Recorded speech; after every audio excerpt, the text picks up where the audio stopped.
Hola queridos amigos, es un gusto volver a estar aquí con ustedes como cada jueves y vamos a ponernos en manos de Dios para que nos ayude a poner todas estas cosas que escuchamos en el corazón. Señor, permite que nuestro corazón sea un corazón blandito, que pueda recibir tu amor, tu luz, para sabernos profundamente amados por ti y para saber que tienes un plan para nosotros. En el nombre del Padre, del Hijo, del Espíritu Santo. Amén. Bueno, pues la clase pasada hablábamos de todas estas experiencias del principio, de toda esta maravilla de cómo vivían Adán y Eva, y especialmente nos centramos en la desnudez, ese, en el paraíso. El cuerpo era el protagonista, estaban desnudos y no sentían vergüenza. ¿Qué significa esto? Adán, al ver a Eva, se descubre hombre, descubre su masculinidad, se reafirma como hombre y comprende que sus cuerpos son distintos, que tiene un propósito el que sean distintos, que son complementarios. Y Eva, al ver a Adán, reafirma su feminidad y ambos descubren que están llamados a ser un don para el otro, que son complementarios.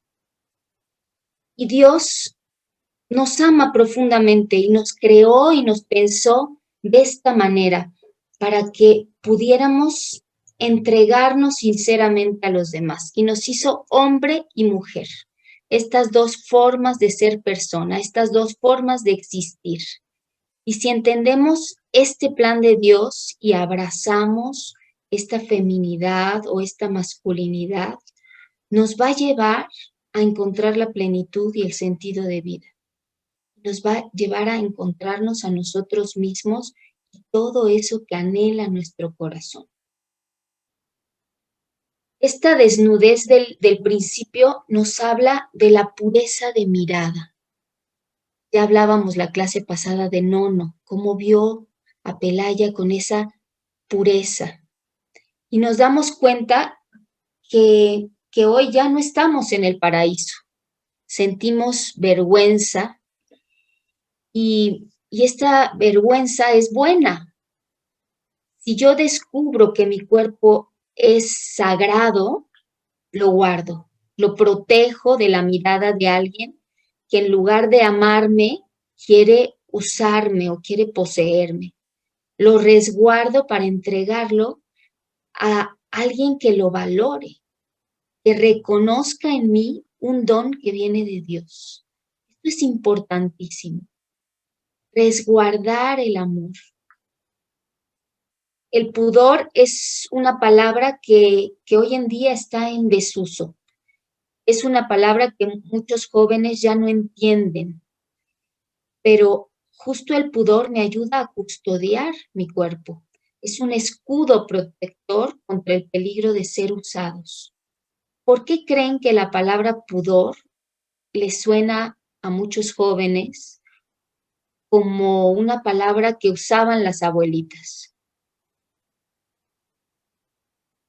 Y ya no la usamos precisamente porque ya no reconocemos nuestro valor, ya no reconocemos lo sagrado que es mi cuerpo, mi intimidad.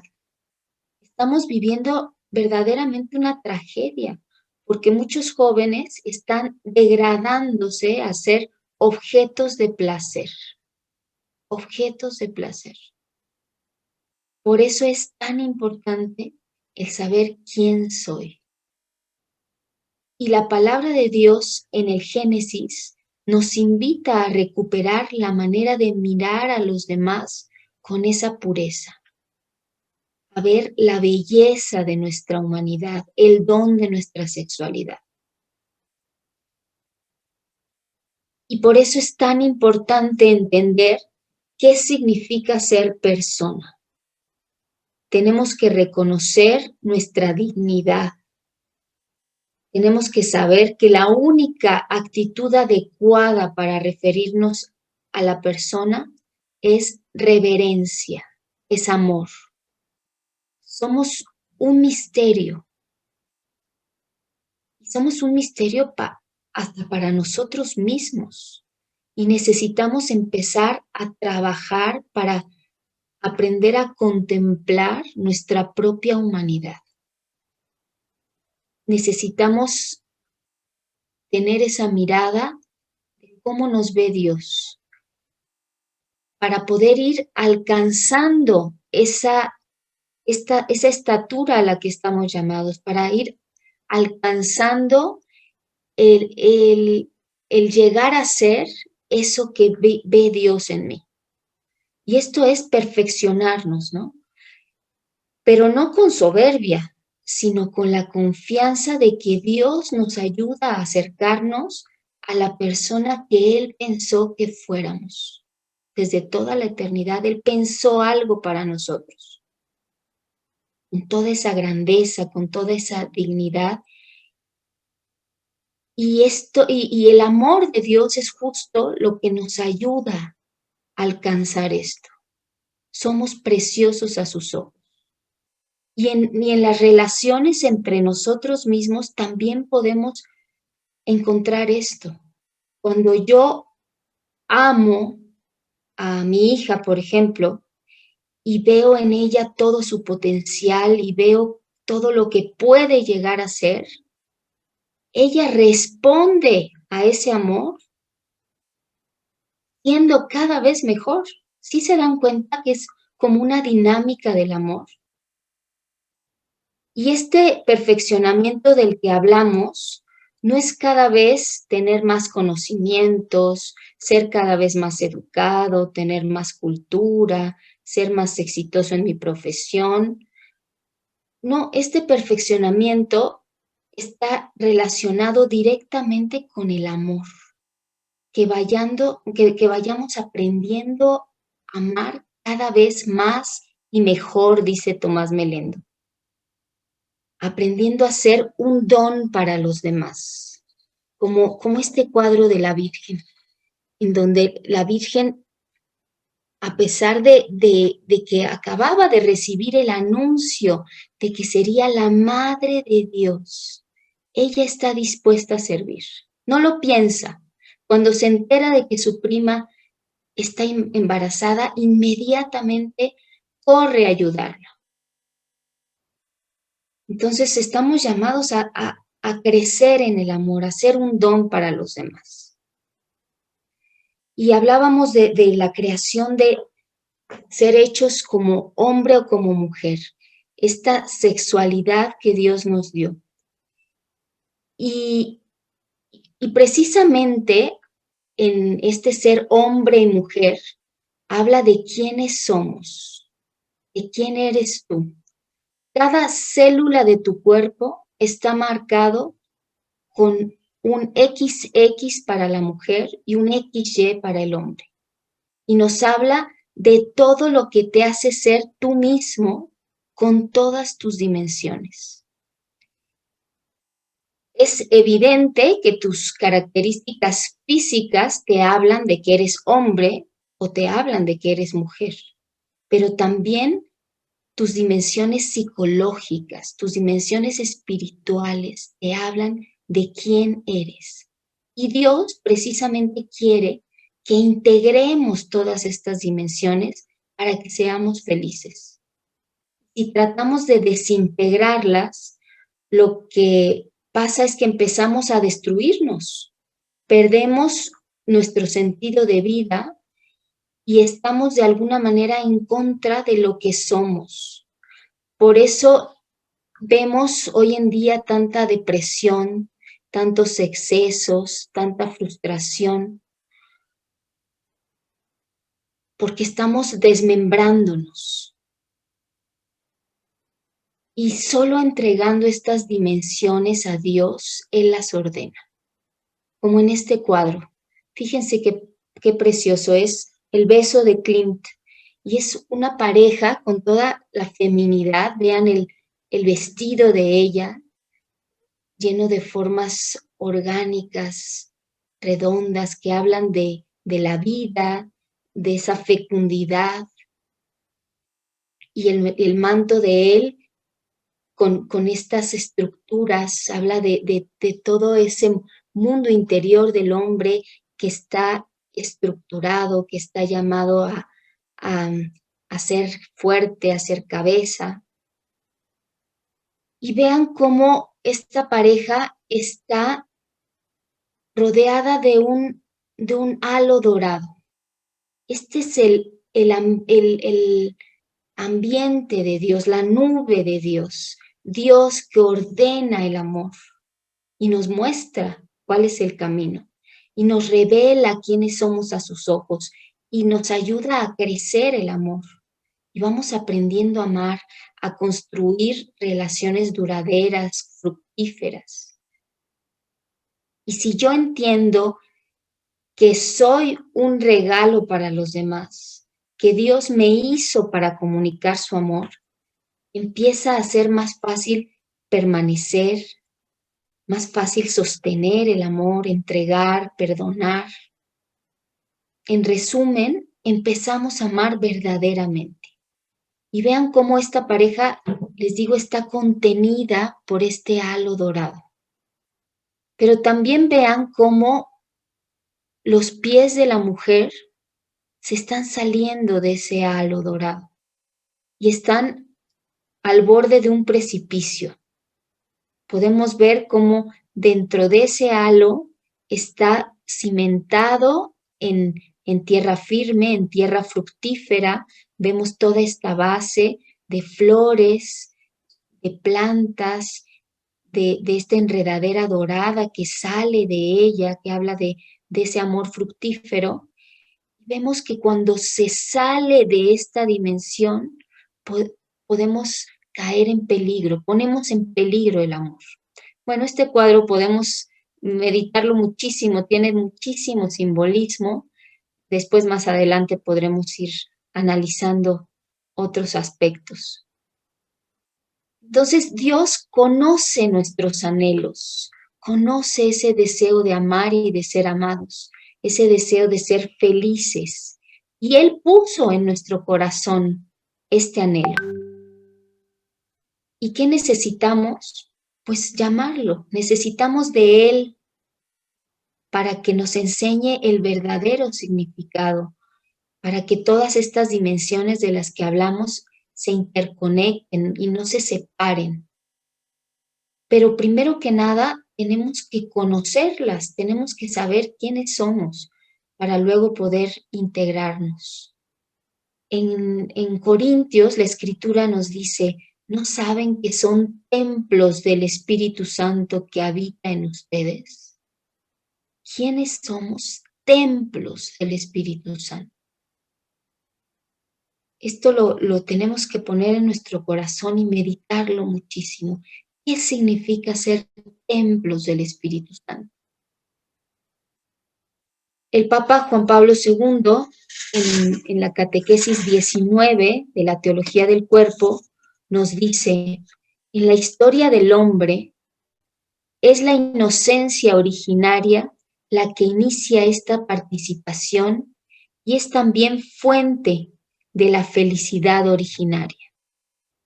Ese principio en el que Adán y Eva vivían en comunión con Dios, vivían en comunión con ellos mismos y con los demás. Adán y Eva sabían que todo venía de Dios y que ellos mismos estaban llamados a ser un don. Y eso es lo que los hacía vivir en esta felicidad originaria. Los llevaba a la felicidad y a saber quiénes son. Y dice Juan Pablo II, el sacramento como signo visible se constituye con el hombre en cuanto cuerpo mediante su visible masculinidad y feminidad. En efecto, el cuerpo y solo él es capaz de hacer visible lo invisible, lo espiritual y lo divino. Ha sido creado para transferir a la realidad visible del mundo el misterio escondido desde la eternidad en Dios y así, y ser así su signo. Juan Pablo II aquí nos habla del sacramento de la persona. Es decir, cada uno de nosotros estamos llamados a vivir esta inocencia original y a reflejar el amor de Dios. Que cuando me vean puedan ver el amor de Dios. Entonces, ¿qué necesito para esto? Primero, conocerlo, estar en unión con Él. Hablábamos de ese principio, de esa soledad original. Estar en unión con Él. Y luego adoptar sus modos, su mirada, sus palabras, para poder ser signo, para que lo refleje.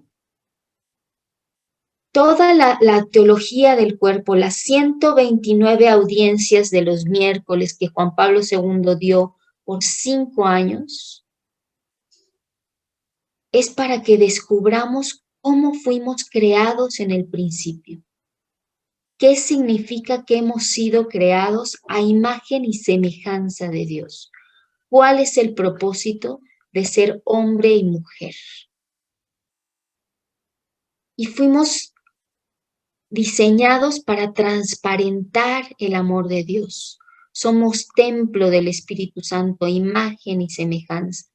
Y la palabra de Dios en Juan nos dice que Dios es amor, que Dios es amor. Y en eso precisamente consiste nuestra imagen y semejanza, en que nos transformemos en amor. Dios quiere habitar en cada uno de nosotros. Y la clase pasada ya hablábamos de los vitrales. Y otra vez lo tomo porque me fascina explicarlo así. El vitral deja pasar la luz. Y tú estás llamado a dejar que Dios sea en ti, a dejar que el Espíritu Santo actúe. Y si dejas que Él sea en ti, entonces das testimonio, entonces eres un signo de su amor, eres transparente a la luz. Ahora ya hablamos del hombre originario, del hombre del principio. Ahora vamos a hablar del hombre histórico. ¿Se acuerdan que en el esquema veíamos que se dividía en el hombre, en el principio el hombre originario, el hombre histórico y el hombre escatológico? Ahora vamos a entrar a hablar del hombre histórico, el hombre después de la caída. Y volviendo a nuestro ejemplo, ¿qué sucedió con este vitral? Que se bloqueó, no permitió pasar la luz. El vitral está hecho para que la luz lo traspase. Sin la luz, el vitral pierde todo su sentido, su belleza. Entonces vemos en este vitral cómo el cristal de abajo está siendo transparente y el cristal de arriba se está haciendo opaco. Y poco a poco el pecado nos va bloqueando la luz. Y justo ese pecado hace que el vitral quede impenetrable, ya no deja pasar la luz. Estas capas se forman por las heridas que causa precisamente el pecado y no nos permiten verlo a Él. Y con las experiencias del principio que Juan Pablo II nos muestra, sabiendo cuál es nuestro origen, de dónde venimos, conociendo ese principio en donde teníamos esa relación, esa confianza, esa unión íntima con Dios, podemos ver que estamos diseñados para ser transparentes a su amor. En el principio dijimos que había esa perfecta unión con Dios, esa comunión con Dios, con nosotros mismos, con los demás, con la naturaleza, y el pecado rompe rompe esto. En el paraíso, Adán y Eva sabían que todo venía de Dios como un regalo, como un don por amor. Hoy ya no reconocemos a Dios. Algunos ni siquiera lo reconocen en la naturaleza.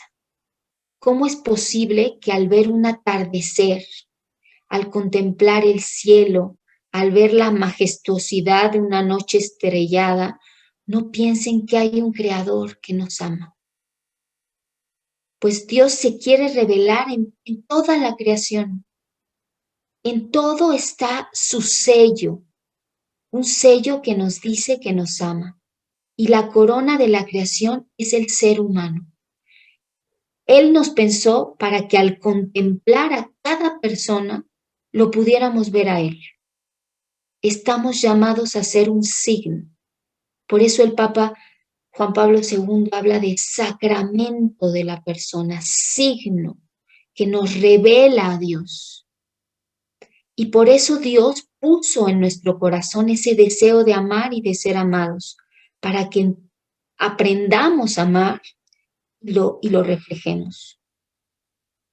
Juan Pablo II escribe la teología del cuerpo basándose en las escrituras. Ya vimos estas palabras de Jesús en Mateo, ya empezamos a ver el Génesis. Juan Pablo II se basa en la teología, pero también se basa en la fenomenología, que es una rama de la filosofía que nos dice que a través de nuestras propias experiencias podemos conocer la realidad y podemos encontrar la verdad.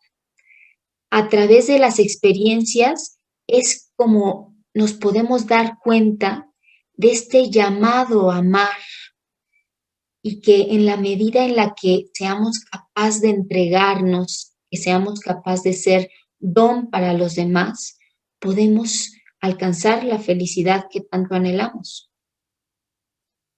Podemos decirlo con palabras, ¿no? Estamos llamados a amar y ser amados. Podemos escuchar todo esto de la teología del cuerpo como algo muy bonito, algo muy bello, pero cuando experimentamos esto en nuestra vida, cuando lo hacemos vida, es que nos podemos dar cuenta que ese camino que nos propone Dios es el verdadero camino hacia la felicidad. Que todo esto que el Papa Juan Pablo II nos está diciendo es verdad, porque lo puedo experimentar en mi vida. Por ejemplo, cuando yo era adolescente, cuando era niña, escuchaba a mis papás y a los adultos que decían que uno de los momentos de mayor plenitud, más felices de la vida es cuando tienes un hijo. Y lo escuchas y bueno, pues sí, sabes que hay algo de verdad en esto.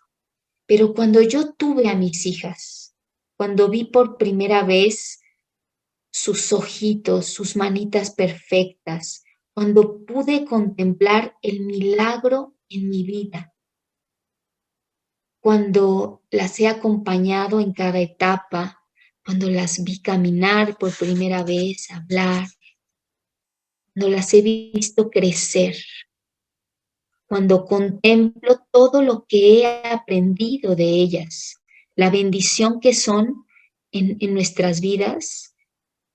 ¡Wow! Ahí es cuando quedo realmente sobrepasada, bendecida.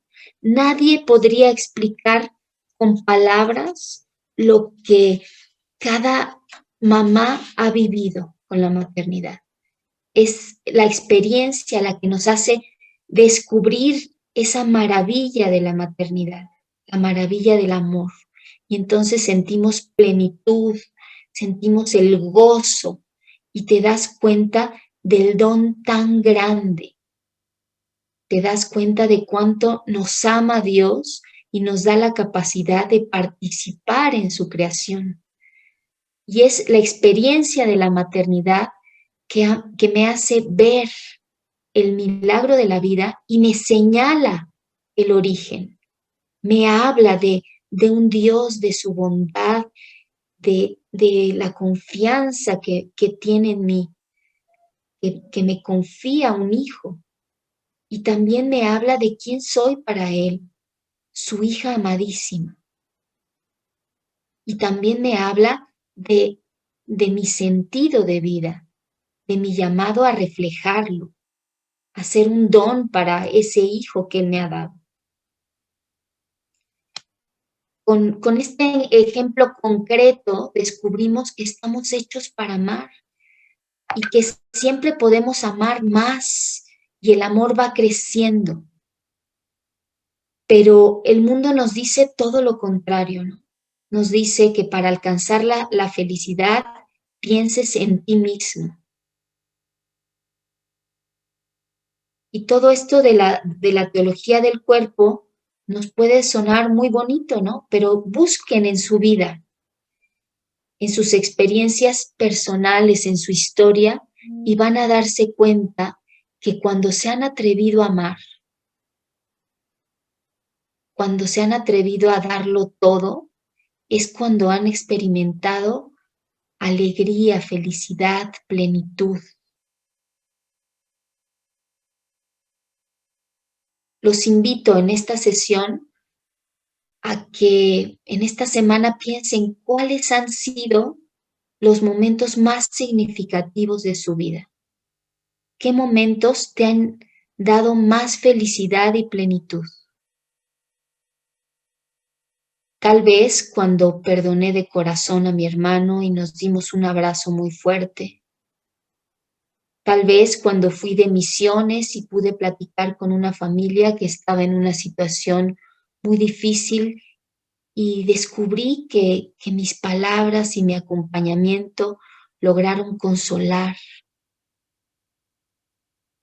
Tal vez cuando sacrifiqué años por mis hijos, por mi esposo, pero hoy veo que son hombres y mujeres de bien, que tienen familias estables, lindas.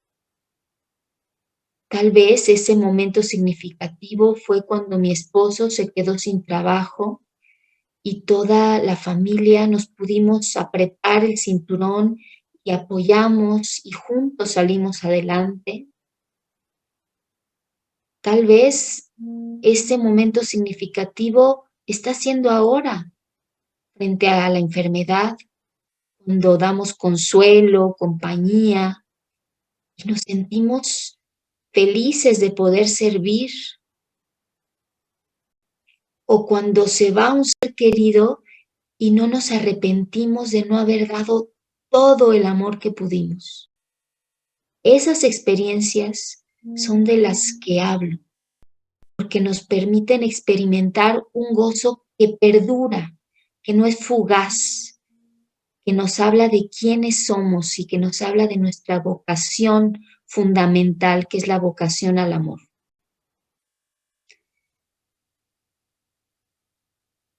Y hoy estamos en una campa, nos estamos alejando cada vez más de Dios, de nosotros mismos y de los demás. En consecuencia de alejarnos de Dios, nos alejamos de nosotros mismos y de los demás.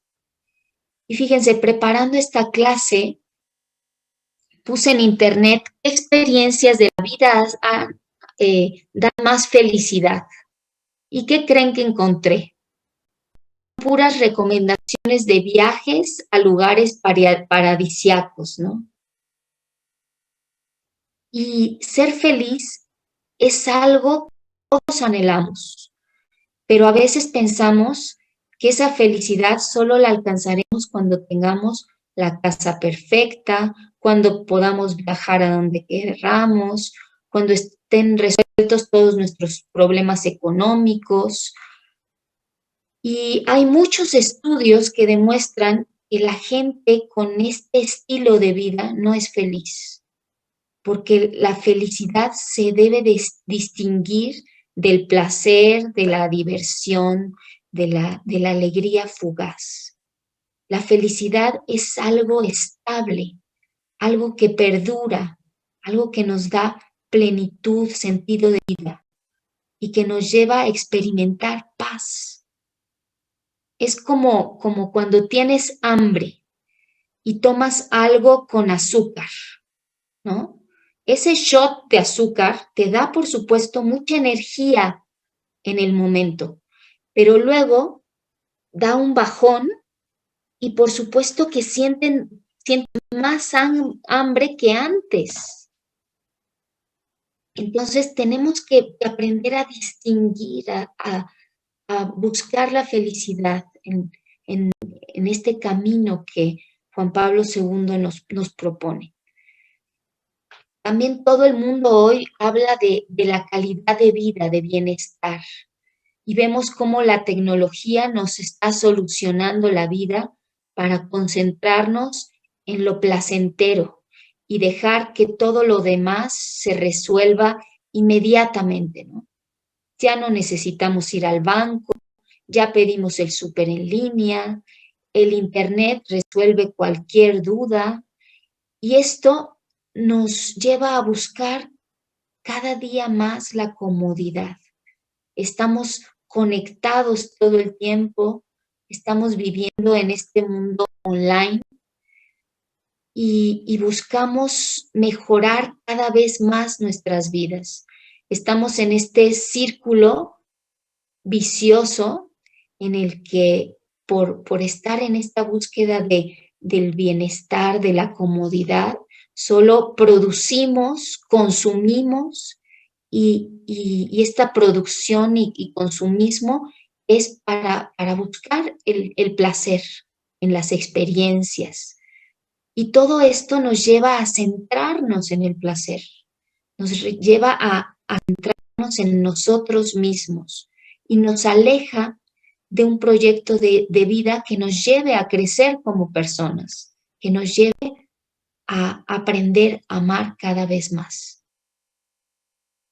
Vemos cómo los jóvenes están en búsqueda de estas experiencias y de sentir este placer y entonces cada vez el mundo nos ofrece más experiencias de adrenalina, de paracaidismo, de experiencias que nos alejan, ¿no? O sea, el parkour, todo esto que el joven está buscando, en realidad es una búsqueda de la felicidad. Y la oferta es al placer, a sentir esta adrenalina, este deseo de sentir más en el cuerpo. Los grandes filósofos hablan de 4 grados de felicidad. El primero, el más básico, es el placer, que tiene una causa externa. Nos llega a través de los sentidos, como comer. Esto es para llenar una necesidad básica, ¿no? Pero luego vemos que su efecto no es permanente. Después sigue en estos grados de felicidad esa felicidad comparativa del ego, que da una alegría que permanece por más tiempo y se da por haber logrado algo con esfuerzo. Nos ponemos en comparación con los demás. Y entonces esto nos alegra, nos hace reconocernos valiosos. Pero esto también permanece algún tiempo, pero siempre el hombre tiene mayores metas, ¿no? Aquí vemos que esta felicidad se basa en el hacer, lo que yo logro para realmente sentir esa felicidad. El tercer grado es la felicidad contributiva, que es la que nos hace, la que nos lleva a reconocer la dignidad del otro y nos lleva a querer su bien. es la felicidad que nos ayuda a abrirnos a los demás. También está en el hacer, pero ya está enfocada nuestra mirada en el otro. Y por último, el cuarto grado es la felicidad trascendente. Está muy por encima de las demás y nos lleva a reconocer que tenemos un anhelo de amor infinito. Es el saberme amada con un amor así y el poder corresponder a ese amor. Y esa felicidad es la que da esa paz interior. Es la felicidad de los santos que se supieron amados por Dios y que supieron corresponder a ese amor, y de ese amor emana el amor a los demás y emana el amor a ti mismo, y entonces descubres la verdadera felicidad.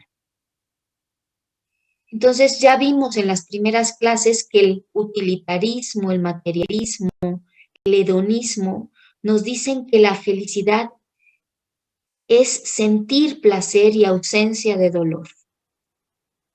Este pensamiento nos hace ir en búsqueda del placer en sí mismo, nos hace buscar el mayor bienestar, la mayor comodidad y todo lo que produzca placer sensible. Escuchamos hoy en día frases como: la vida solo es una y hay que vivirla, vive el presente, aproveche el momento. Pero resulta que cuando se acaba esta experiencia placentera, se cae en un vacío interior, en una insatisfacción. Y la cultura de hoy pone como sinónimo de felicidad el placer. Por ejemplo, hoy vemos un mundo que ha normalizado la pornografía y que está esclavizando a muchísimas personas. Y los más vulnerables están siendo los adolescentes. La adicción a la pornografía es una adicción a ver imágenes sexuales que estimulan el cerebro. Y la mente libera químicos que producen placer, pero la persona va creando resistencia. ¿Por qué? Porque el efecto que provocaba ver estas imágenes va perdiendo intensidad y ya no satisface. Y se va en búsqueda de nuevas imágenes que den nuevas sensaciones para poder seguir experimentando el placer. Entonces, se necesitan ver imágenes cada vez más fuertes para obtener los mismos resultados. Y esto hace que algunas personas lleguen a una escalada que lleguen hasta cometer actos ilegales como ver pornografía infantil o producir pornografía infantil, porque fueron escalando, porque lo que veían antes ya no les causó ese placer, se adormeció el cerebro y acaban destruyéndose a sí mismos y destruyen a los demás, porque el ser humano está hecho para el amor, para la entrega, y la pornografía hace que se vea al otro como un objeto sexual, cambia la forma en la que vemos a los demás. Y estos anhelos del corazón de amar y de ser amados se desfiguran, se falsifican, mata el amor. Y el mundo de hoy es un mundo hipersexualizado. Nos venden sexo en cada serie, en cada película, en internet, en las redes sociales. Y además nos dicen que la autocontención es mala, que no debemos restringirnos porque es malo para nosotros. Lo llaman represión sexual. Hoy están poniendo leyes sobre derechos sexuales, pero vemos que van en incremento los abusos sexuales, las violaciones, los abortos, los niños sin un papá, el adulterio, el divorcio, la pornografía, las enfermedades de transmisión sexual, la prostitución, que también quieren hacer legal. Entonces vemos que casi hemos perdido la capacidad de expresar el amor siendo un don para el otro. Las relaciones se están convirtiendo cada vez más en transacciones. Y la lujuria es la distorsión del deseo sexual. Cuando Adán y Eva cerraron sus corazones al amor de Dios, su mirada se transforma. Así nosotros, cuando sacamos a Dios de nuestras vidas, se distorsiona esa mirada hacia el otro, nuestro deseo, y vamos alejándonos de construir un amor verdadero. En este hombre histórico vemos la concupiscencia, esa tendencia al pecado. Se refiere a esa desorganización de nuestras pasiones que resultaron de ese pecado original, de ese cerrar nuestro corazón a Dios. Y la concupiscencia viene del pecado, nos inclina al pecado, pero no es pecado aún. La concupiscencia es la causa de una gran batalla que se libra en nuestro corazón entre el amor y la lujuria.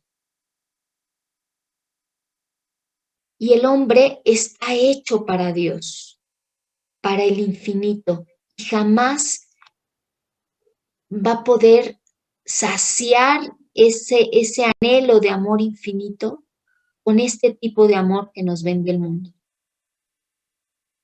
Solo se sacia con Dios. San Agustín nos dice, nos hiciste para ti, Señor, y nuestro corazón está inquieto hasta que no descanse en ti. Nos hiciste para ti, Señor. Y toda esa búsqueda de la que hablamos, ese deseo de amar y de ser amado que el mundo está traduciendo en búsqueda de placer, es realmente ese corazón inquieto que busca a Dios, que tiene un anhelo de amor infinito.